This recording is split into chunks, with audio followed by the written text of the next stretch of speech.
London, April 1927. "Good morning, Mr. Pembroke," said the doorman. "The usual table awaits." Arthur Pembroke had just stepped from his motor car, adjusting his bowler hat against the damp spring air on St. James's Street. It was 8:35 in the morning as he entered the polished doors of White's, the most exclusive gentlemen's club in London. "Thank you, Phillips." Arthur handed over his hat and gloves with ease. "Any messages?" "None, sir. Though Mr. Churchill was asking after you yesterday. Something about that investment in the rubber plantations in Malaya." Arthur's smile remained fixed as he made his way through the club's hushed interior.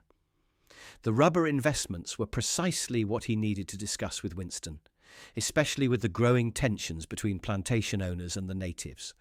The Colonial Office was expecting trouble, and trouble meant profit for those positioned correctly. At 52, Arthur Pembroke cut an impressive figure. Silver streaked his dark hair at the temples, lending him an air of distinguished authority that served him well in London's business circles. As senior partner in Pembroke and Harrington Imports, his opinion was sought by ministers and businessmen alike. His marriage to Lady Margaret Cliveden, daughter of the Earl of Westmoreland, had cemented his social standing 15 years ago. Later that morning, in the mahogany-panelled confines of his Threadneedle Street office, Arthur reviewed the company ledgers. The clock on his desk showed 11:30, time enough to meet Lady Margaret for lunch at Claridge's before his afternoon appointments. His secretary entered with a discreet knock. "Your wife telephoned, sir?" "She's been delayed at her charity meeting and suggests you dine at your club instead." Arthur nodded, allowing a flicker of relief to cross his features. "Very good, Miss Winters. In that case, I'll be departing early for my meeting in Oxford. Have the car brought round at 1 and cancel my appointments for tomorrow." "Another overnight business trip, Mr. Pembroke?" Miss Winters asked, her pencil poised above her notebook. "Yes. The situation with our suppliers in Bristol requires personal attention. I should return late Wednesday." Once alone, Arthur opened his private safe and removed a small leather case containing a different set of calling cards. Thomas Gray, bookseller. With practiced movements, he exchanged his gold pocket watch for a simpler silver one and removed his signet ring. The Great War and its aftermath had provided the perfect opportunity for Arthur's carefully constructed double life. Amid the chaos of returning soldiers and disrupted record-keeping, Thomas Gray had emerged, a quiet widower who had served in the records office during the war, his face vaguely familiar but never quite placed. The modest house in Gloucestershire, purchased through a series of discreet transactions, stood 2 counties away from London, close enough to reach in several hours by motor car, yet far enough to exist in a different world entirely. By mid-afternoon, the elegant townhouses of Belgravia had given way to the rolling countryside of the Thames Valley. Arthur instructed his driver to stop in a secluded lay-by near Henley. "Wait here, Jenkins. I'm meeting an associate who prefers discretion. I'll be continuing with him to Oxford, and will telephone when I require you to collect me." "Very good, sir." Arthur walked briskly down the quiet country lane until his driver was out of sight. Then he slipped into a small copse of trees where a modest Morris motor car waited. He changed quickly, replacing his bespoke suit with a simpler tweed jacket, exchanging his gleaming Oxfords for comfortable brogues. When he emerged, Arthur Pembroke had disappeared, and Thomas Gray stood in his place. The transformation was subtle, but effective. A slight stoop softened his commanding posture. Wire-rimmed spectacles replaced his tortoiseshell ones. His aristocratic accent gave way to educated but unpretentious tones. As he drove toward Gloucestershire, he felt the familiar sense of release. The burdens of Arthur Pembroke, the business pressures, the social obligations, the performance of perfect husband to Lady Margaret, slipped away with each mile.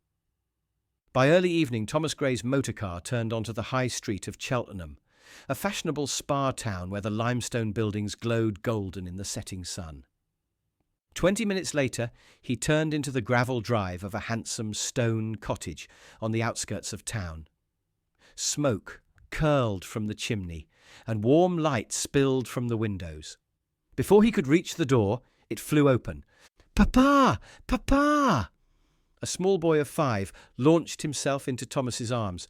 "Hello, my young man? Have you been watching for me?" "All day. Mama said you'd be home for supper, and I've been practicing my letters just like you showed me." Thomas swung the boy onto his shoulders as a woman appeared in the doorway, wiping her hands on her apron.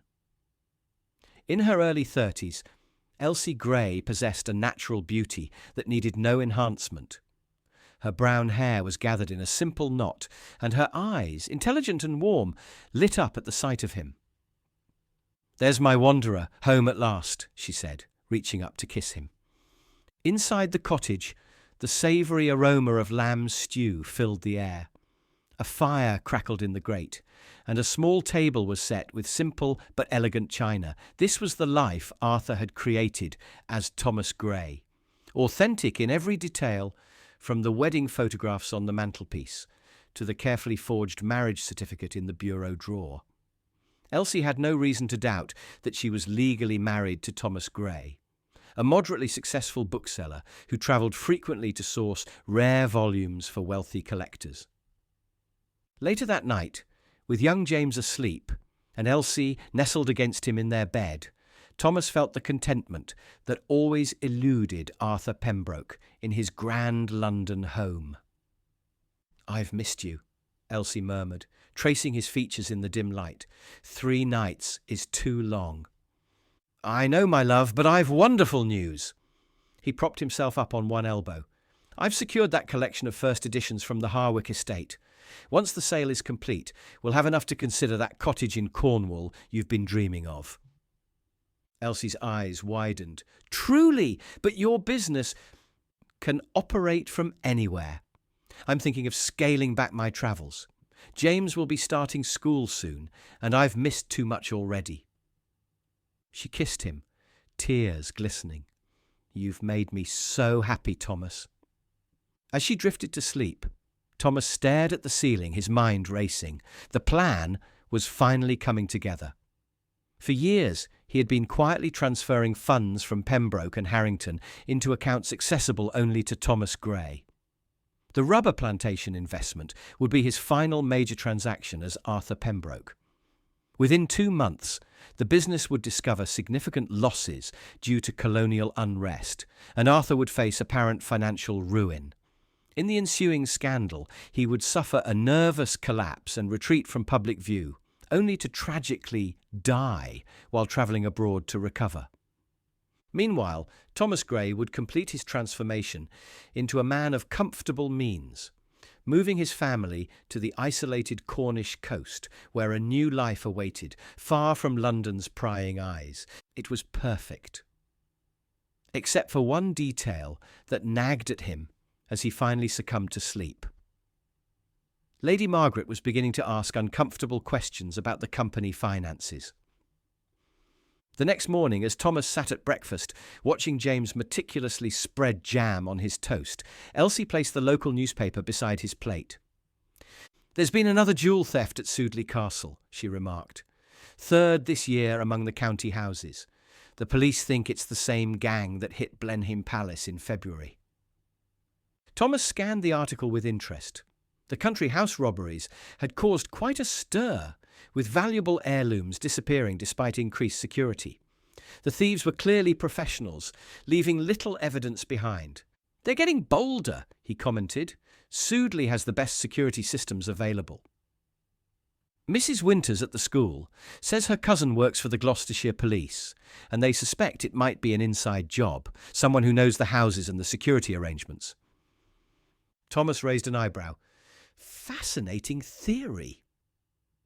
What Elsie couldn't know was that Arthur Pembroke had attended a dinner at Sudeley Castle just last month, as a guest of the Duke of Beaufort.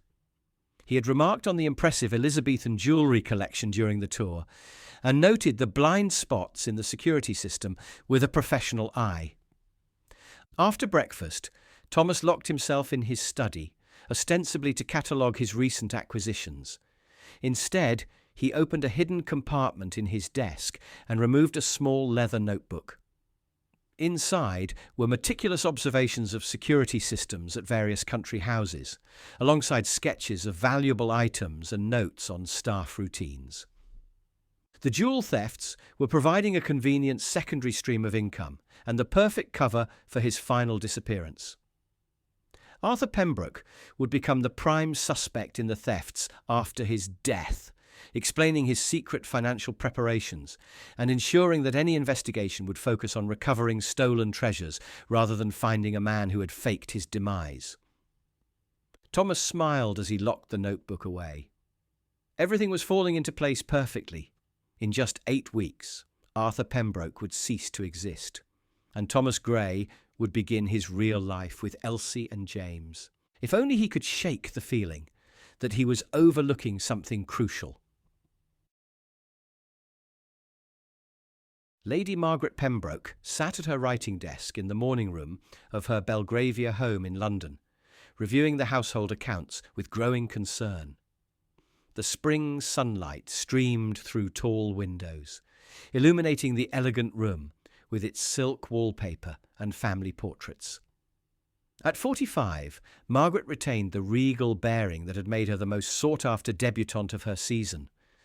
Her blonde hair was now expertly coloured to hide the grey, and her blue eyes remained sharp with intelligence that her husband often underestimated.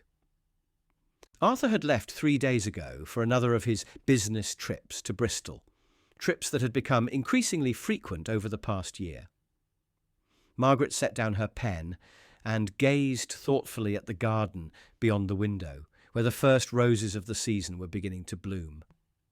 She had married Arthur Pembroke in 1912, a decision that had raised eyebrows among the aristocracy. Despite his wealth and connections, Arthur was still considered trade by many of her father's contemporaries. But Margaret had seen something in him, an ambition and brilliance that excited her after years of predictable suitors with ancient titles and empty bank accounts. For many years, their arrangement had worked perfectly. Arthur provided the wealth and social ascension he craved. Margaret delivered the connections and polish he required. If their relationship lacked passion, it compensated with mutual respect and shared ambition. Until recently. Margaret opened the bottom drawer of her desk and removed a slim folder. Inside were reports from Pinkerton, a private detective she had hired, discreetly tracking Arthur's movements for the past 3 months. The results were puzzling rather than incriminating. Arthur's business trips matched his stated itineraries, yet there were curious gaps, hours where he simply vanished, only to reappear later, continuing his legitimate business. "Your tea, my lady?" Margaret closed the folder quickly as her lady's maid entered with the tea tray. "Thank you, Wilson. Any messages this morning?" "Yes, my lady. Mr. Harrington telephoned to ask if you and Mr. Pembroke would join them for the theatre on Thursday evening. I informed him that Mr. Pembroke was away on business, but that I would convey the message." "Did he seem surprised that Arthur was away again?" "He did comment that the Bristol situation must be quite serious to require so much of Mr. Pembroke's attention, my lady." Margaret's lips tightened almost imperceptibly. There was no Bristol situation, at least not according to the company documents she had carefully examined in Arthur's study during his absence. Whatever was occupying her husband's time, it wasn't Pembroke and Harrington business. After Wilson departed, Margaret reopened the detective's report. The final page contained a curious note. Arthur had been observed purchasing a second motor car under the name Thomas Gree and driving it toward Gloucestershire. The detective had lost him near Cheltenham, but was continuing to investigate this lead. Margaret sipped her tea thoughtfully. Who was Thomas Gray? A business alias? Or something more concerning? She considered her options carefully. Arthur was due home tomorrow. She could confront him directly, but that would alert him to her suspicions. She could increase the surveillance, but that would be costly and might take weeks to yield results. Her deliberations were interrupted by the telephone's shrill ring. Wilson appeared moments later, her usually composed face ashen. "My lady, it's the Gloucestershire police. There's been an accident." Elsie Gray stood frozen in the doorway of the small cottage hospital in Cheltenham, her son's hand clutched tightly in hers. The police sergeant's words seemed to come from a great distance. "Burned beyond recognition.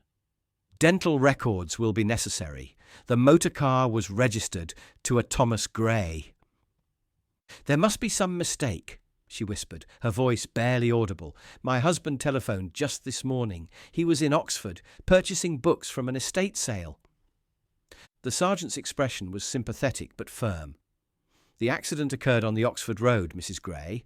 The motorcar matches the description of your husband's vehicle, and his identification papers were found in a case nearby, mostly protected from the fire." Young James tugged at her hand. "Mama? Where's Papa?" Elsie knelt down to her son's level, struggling to keep her voice steady. "The police think Papa may have been in an accident, darling. I need to talk with them to sort everything out. Mrs. Patterson is going to take you to her house to play with Edward for a while. Can you be a brave boy for me?" After her neighbour led James away, Elsie followed the sergeant down a sterile hallway to a small office where a plain-clothed detective waited. "Mrs. Gray, I'm Detective Inspector Collins. Please accept my condolences for your loss." "I haven't accepted there's been a loss yet, Inspector," Elsie replied with quiet dignity. "I need to see my husband." A look passed between the policemen. "I'm afraid that won't be possible in the conventional sense, Mrs. Gray. The body was severely burned in the fire that consumed the motor car. However, there is something troubling about this case that I must discuss with you." Inspector Collins removed a notebook from his pocket.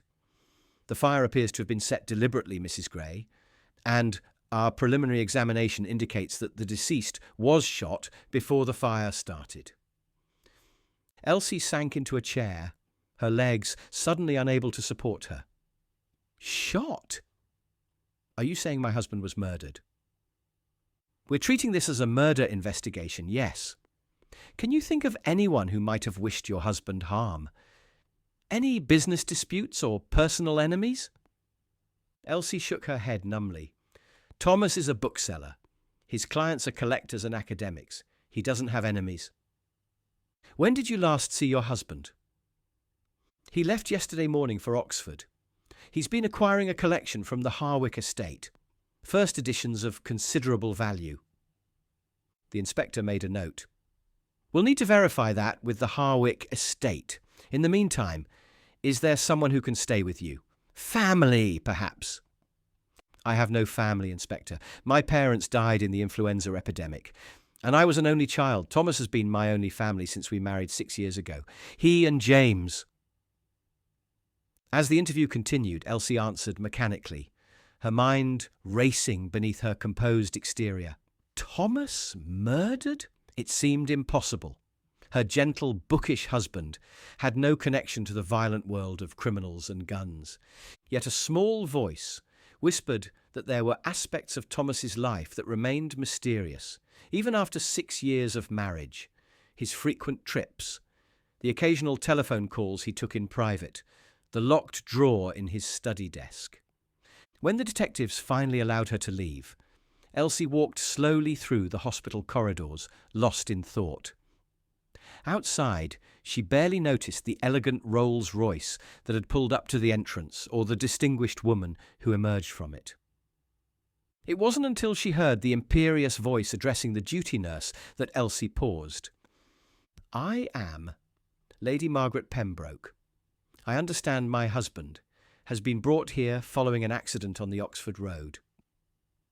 Elsie turned, watching as the well-dressed woman continued. "Arthur Pembroke. I received a telephone call from the Gloucestershire police." The nurse looked confused. "We have no patient by that name, my lady." "We do have an unidentified accident victim, but the police believe him to be a Mr. Thomas Gray. That's impossible, both women said almost simultaneously, then turned to stare at each other. The small conference room at the Cheltenham police station crackled with tension. On one side of the table sat Lady Margaret Pembroke, her black mourning clothes immaculate, her gloved hands folded precisely on her handbag. Opposite her, Elsie Gray perched stiffly in her chair, her simple day dress and worn coat creating a stark contrast. Detective Inspector Collins cleared his throat uncomfortably. "Ladies, I understand this is a difficult situation, but I must ask for your cooperation. We have a murder investigation on our hands, and the question of the victim's identity is our first priority." "There is no question, Inspector," Lady Margaret stated coolly. "The victim is my husband, Arthur Pembroke. I have identified his signet ring and pocket watch, both of which survived the fire. And I have identified my husband's spectacles and the book he was carrying, a first edition of Dickens that he purchased last month," Elsie countered, her voice trembling slightly but determined. Collins sighed. "Yes, and therein lies our problem. We have a body with possessions identified by both of you as belonging to your respective husbands. We also have 2 marriage certificates, both apparently legitimate." He turned to Lady Margaret. "Your marriage to Arthur Pembroke is well documented, of course. The ceremony at St. Margaret's, Westminster, was reported in the Times." "As was appropriate for a man of my husband's standing," Margaret replied with a thin smile. Collins then addressed Elsie. "Mrs. Gray, your marriage certificate appears to be in order as well, indicating you were married to Thomas Gray in 1921 at St. Mary's Church in Bristol." "We were married after a brief courtship," Elsie said quietly. "Thomas was a widower who had served in the records office during the war." Lady Margaret's eyebrow arched fractionally. "How convenient! The records office would provide access to all manner of documentation, wouldn't it?" Collins held up a hand. "Please, ladies, we're trying to establish facts." He consulted his notes. The body was found in a burned-out Morris motorcar registered to Thomas Gray. However, dental records match those of Arthur Pembroke on file with his Harley Street dentist. "Which proves my point," Lady Margaret interjected. "Not necessarily, but," Collins replied, "it simply confirms that Thomas Gray and Arthur Pembroke were the same man." Both women fell silent, absorbing the implications. "The newspapers are already calling it the burning bigamist case," Collins continued, "but I'm more concerned with who killed him and why. The post-mortem confirmed that he was shot through the heart at close range before the fire was set." He studied both women carefully. "Either of you could have a motive. Lady Margaret might have discovered her husband's deception. Mrs. Gray might have learned she wasn't legally married after all." "That's absurd!" both women protested simultaneously, then glared at each other. "Nevertheless, I'll need to establish your whereabouts on the night of the murder." Collins turned to Lady Margaret. "You first, my lady." "I was hosting a fundraising dinner for the War Widows Relief Fund at our London home. There were 30 guests, including 2 members of Parliament and a cabinet minister. The event was mentioned in this morning's Daily Telegraph." Collins nodded and looked at Elsie. "I was teaching my evening class at the Mechanics' Institute in Cheltenham until 9 o'clock, then attended a meeting of the school governors until nearly 11. At least a dozen people can confirm my presence." "I see," Collins made notes, "and both locations are at least an hour's drive from where the body was found." The questioning continued for another hour, with Collins probing into their knowledge of the victim's movements and business affairs. Lady Margaret described Arthur's import business and their social obligations, while Elsie spoke of Thomas's book dealing and their quiet family life. "There is one more matter," Collins said finally. "We've been instructed to seal Mr. Pembroke's or Mr. Gray's business records as part of another investigation.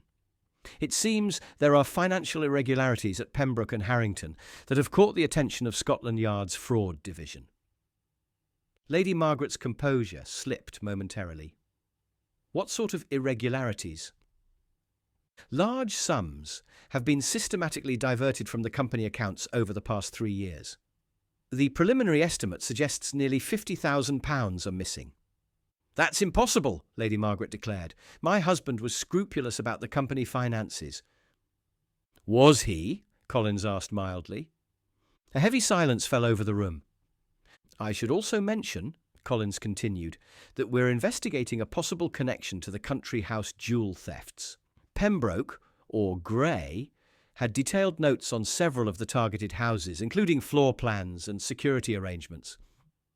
Both women looked genuinely shocked at this revelation. Ladies, I suggest you both return home and consider carefully anything you might know that could assist our investigation. And I must ask that neither of you leave the country until this matter is resolved. As they rose to leave, Collins added, one last thing. There's the matter of the estate. Given the complicated circumstances, the courts will have to determine the disposition of Mr. Pembroke's assets. Outside the police station, the two women faced each other for the first time, without the buffer of the detective's presence. This changes nothing, Lady Margaret said coldly. Arthur was my husband. Whatever game he was playing with you, our marriage was real. As was mine to Thomas, Elsie replied with quiet dignity.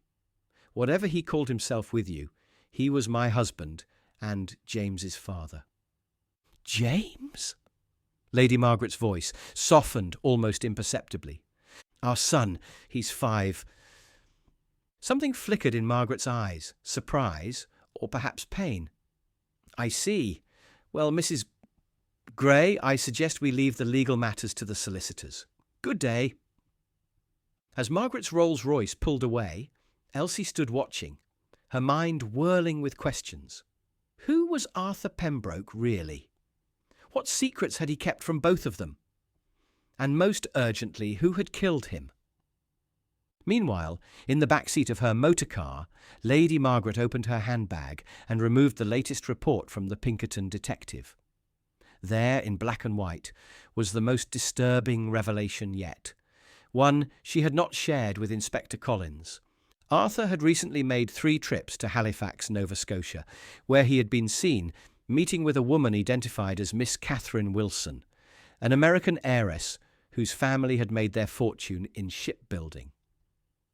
She was 30 years old, unmarried, and reportedly in possession of a considerable inheritance from her late father. Further investigation revealed he had purchased property near Boston under yet another name, Edward Harwick, and had transferred substantial funds to a Canadian bank account. Margaret closed the folder, her expression unreadable. Arthur hadn't simply been leading a double life. He had been planning a third, abandoning both her and the schoolteacher for a fresh start with a younger, wealthier woman across the Atlantic, where his past couldn't follow him. Alone in her drawing room later that night, Margaret stared at the wedding portrait above the mantel, the image of Arthur's confident smile, now a mockery of everything she thought they'd built together. The betrayal cut deeper than mere infidelity. It was the methodical destruction of her reality. Each business trip and late meeting now recast as calculated deceptions. 15 years of her life had been invested in a marriage that was, at its core, a charade. What haunted her most wasn't the public humiliation or even the financial schemes, but the realization that she had been so thoroughly deceived by a man she had believed, if not loved, at least understood. The careful bargain she'd made, status for wealth, companionship without passion, had been broken without her knowledge, leaving her questioning her own judgment and worth. In the silence of her elegant home, Margaret allowed herself one moment of naked grief, one glass of brandy clutched in trembling hands, one night of tears no one would witness, before she would rebuild herself into someone stronger, someone who would never again mistake calculation for connection. 2 counties away on the same night, in the darkness of her bedroom, after James had finally fallen asleep, Elsie curled around her pillow and let the waves of anguish wash over her. Every tender moment with Thomas, Every shared laugh over breakfast, every gentle bedtime story he'd read to James, every whispered promise for their future had been contaminated by the knowledge that she'd loved a ghost, a fiction created by a master manipulator. The cottage that had felt like a sanctuary now seemed like an elaborate stage set, where she'd unwittingly performed the role of devoted wife to a man who had never truly existed. The pain transformed into something physical, a tightness in her chest, a hollowness in her stomach, as she confronted the possibility that the only genuine thing in their marriage might have been James himself. She thought of the simple gold band on her finger, the certificate in the bureau drawer, and the life she had believed was built on love. All of it as fabricated as the rare book collections Thomas had claimed to pursue on his frequent absences. Mourning would require strength for James's sake.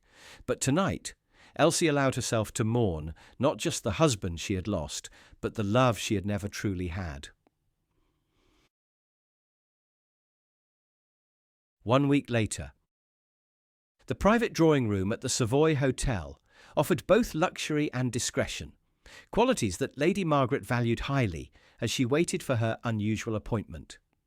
The lunchtime crowd in the main restaurant provided perfect cover for their meeting. When Elsie Gray was shown in by the discreet hotel staff, she looked out of place among the opulent surroundings, but carried herself with natural grace. She had made an effort with her appearance, wearing what was clearly her best dress and hat. "Thank you for coming, Mrs. Gray," Margaret gestured to the chair opposite her. "Please, sit down." "Your note suggested it was urgent," Elsie replied cautiously, perching on the edge of the chair. "Has there been a development in the case?" "Indeed there has, though not one I've shared with Inspector Collins." Margaret poured tea from the silver service. "Milk?" "Yes, thank you." Margaret handed her the cup. "I've continued my own investigation into Arthur's activities. What I've discovered affects both of us." She opened her handbag and removed several photographs, placing them on the table between them. They showed Arthur, or Thomas, meeting with a young woman in what appeared to be a hotel lobby, walking with her along a harbour front and entering a bank together. "Miss Catherine Wilson," Margaret explained, "an American heiress from Boston whose family made their fortune in shipbuilding. Recently returned to North America after completing her education at the Sorbonne. According to my sources, she became engaged 2 months ago to a man calling himself Edward Harwick, who was, in fact, our husband." Elsie stared at the photographs, her hands trembling slightly. A third life? But why? Money, primarily? The Wilson family wealth is substantial, far more than even my family could claim, but also, I suspect, for the thrill of it. Arthur was always a man who craved more wealth, more status, more admiration. Elsie set down her teacup. "So he was planning to abandon both of us?" "Precisely. I've discovered he purchased an estate outside Boston and opened accounts in Canada. The funds he embezzled from Pembroke and Harrington were to finance this new identity. He intended to disappear completely, leaving me to face financial ruin and scandal, and you—" She hesitated. "And me to discover my marriage was a sham," Elsie finished quietly. Margaret nodded, "which brings me to the reason for this meeting. I believe I know who killed Arthur." Elsie's eyes widened. "Who?" Margaret leaned forward. "You did, Mrs. Gray?" A heavy silence fell between them. Elsie didn't flinch or protest, but her face paled. "The night Arthur died," Margaret continued, "you weren't at your school meeting as you claimed. My detective observed you leaving the Mechanics' Institute shortly after your class ended. You told your colleague, Miss Simmons, that you had a headache and would not be attending the governor's meeting. She agreed to make your excuses." Elsie remained silent, her eyes locked on Margaret's. "Instead, you drove to a remote country lane where you met Arthur. There was an argument. You had discovered his plans to leave, hadn't you?" "Inspector Collins said he would verify my alibi," Elsie whispered. "Oh, he tried. But Miss Simmons is remarkably loyal to you. She told the police you were present at the meeting, despite several other governors noting your absence in the minutes. The police might eventually sort through these contradictions, but they're currently more interested in Arthur's financial crimes. Then you have no proof, Elsie said, her voice steadier. On the contrary, my detective witnessed everything from a distance, though he was too far away to intervene. I have his sworn statement. Then why haven't you given it to Inspector Collins? Margaret sipped her tea calmly. Because, Mrs. Gray, I find myself in an unusual position. I should want justice for my husband's murder. Instead, I find myself grateful. Elsie's expression shifted from fear to confusion. Grateful? Arthur betrayed us both. He was planning to steal everything. Not just money and possessions, but our dignity, our security, our place in the world. What you did saved me from financial ruin and public humiliation. I don't understand. It's quite simple. I have proof that you murdered Arthur. You have knowledge that could destroy what remains of my social standing if this sordid tale becomes fully public. But more importantly, I have discovered something far more damning for myself. Margaret reached into her handbag again and removed a small folder of documents. During my investigation of Arthur's finances, I found these. They appear to be transfer authorizations bearing my signature, transferring company funds to various accounts that ultimately fed into Arthur's secret holdings. Your signature? Yes. Arthur had been slipping these documents into the household papers I regularly signed, bills, invitations, charity correspondence. I signed them without reading them carefully, trusting that my husband wouldn't be so brazen as to commit fraud using my name.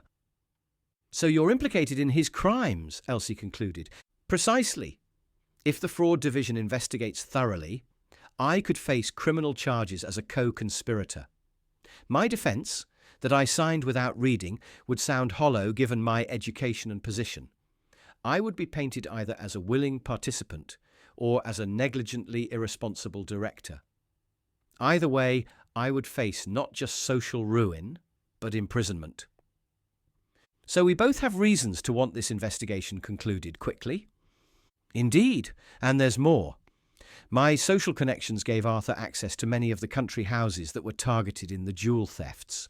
The timing of several robberies coincides perfectly with events I hosted. The police would inevitably question how I could remain ignorant of my husband's activities when they were so entwined with my social calendar. Neither of us benefits from the truth emerging, Elsie said slowly. Precisely. I propose an arrangement. I will destroy the detective's statement and ensure that the investigation focuses on Arthur's financial schemes rather than his murder. In return, you will make no claim on his London assets or business holdings. And what do I get from this arrangement? Security for yourself and your son. Arthur had a substantial life insurance policy, naming Thomas Gray's wife as beneficiary, separate from his business assets. Additionally, the cottage in Gloucestershire was purchased in Thomas Gray's name. You'll keep those. Elsie considered this. And the investigation. Inspector Collins is already focusing on the theory that Arthur was killed by accomplices in the jewel thefts who feared he would betray them. Several stolen items were conveniently discovered in a safe deposit box under the name Edward Harwick. Anonymous information led the police there yesterday. Information you provided. Margaret inclined her head slightly. The case will be solved to everyone's satisfaction. Arthur, or Thomas, or Edward, will be remembered as a criminal who met a fitting end at the hands of his associates, and we both walk away with our dignity and independence intact. Elsie was silent for a long moment. How did you know I had discovered his plans? I didn't, until just now when you failed to deny it, Margaret smiled thinly. But it was the most logical conclusion. A woman will tolerate many things from a man she loves, but being replaced by someone younger and wealthier rarely goes unpunished. I found tickets to Boston in his desk, Elsie admitted quietly. Passenger manifests for the steamship Aquitania. 3 names: Edward Harwick, Catherine Harwick, and Master Robert Harwick. Robert? A fictitious son, I presume. The right age to be James, only with a convenient American name. Elsie's voice hardened. He was going to take my son. That's when I knew I had to stop him. Margaret nodded. A mother protecting her child. Even the law recognizes the power of that instinct. So we have a deal? We have an understanding, Mrs. Gray. One founded on mutual self-interest rather than trust. And if I refuse, then I will be forced to share the detective's statement with Inspector Collins, and you will hang for murder while I face imprisonment for fraud. Neither outcome is desirable. Elsie considered her options. Finally, she extended her hand across the table. Very well, Lady Margaret. We have an understanding. As they shook hands, both women recognized something in the other, a steely pragmatism that Arthur Thomas had fatally underestimated in both his wives. There is one more thing, Margaret said. The detective who witnessed the murder was killed in a hit-and-run incident yesterday. Most unfortunate. Elsie's eyes widened slightly as she responded in a suspicious tone. Most unfortunate, indeed. I believe in tying up loose ends, Mrs. Gray. Arthur taught me that much, at least. Outside the Savoy, as they prepared to go their separate ways, Elsie asked one final question. Did you ever love him? Margaret considered this carefully. I respected his ambition and intelligence. I admired his charm and wit. But love? She shook her head. I don't believe Arthur was capable of inspiring true love. He was too consumed with himself to leave room for it. Perhaps you're right, Elsie replied. Yet I did love Thomas, or who I thought he was. Then you're fortunate in that, at least. You had the illusion of love, while I had only the reality of a business arrangement. Margaret's expression softened almost imperceptibly. Take care of your son, Mrs. Gray. He's innocent in all this. In the days that followed, the newspapers were filled with sensational stories of Arthur Pembroke, the respected businessman exposed as a bigamist and jewel thief. Society whispered about how Lady Margaret bore her humiliation with remarkable dignity. In Cheltenham, neighbours expressed shock that the quiet bookseller Thomas Gray had led such a secret life. Inspector Collins eventually closed the case, concluding that Pembroke/Gray had been murdered by criminal associates when a dispute over the division of stolen goods turned violent. The burned-out motorcar and body were deemed an attempt to destroy evidence. And if Collins occasionally wondered about the two widows and their convenient alibis, he kept such thoughts to himself. After all, the Chief Constable had made it clear that the case was to be closed quickly to avoid further scandal touching the upper echelons of London society. As the hot summer of 1927 gave way to autumn, Lady Margaret Pembroke was photographed at archaeological digs in Egypt, her dignified profile appearing occasionally in the society pages alongside that of the Duke of Westmoreland. Meanwhile, in a small cottage on the Cornish coast, Elsie Gray opened a modest bookshop specialising in children's literature, where young James grew strong in the sea air, his father's betrayal gradually fading from memory. Neither woman spoke of Arthur Pembroke again, neither needed to. Some secrets, they had both learned, were best kept buried, much like the man who had underestimated them both. The end. If you love dark twists and unexpected endings, then consider subscribing. I post new crime stories every week.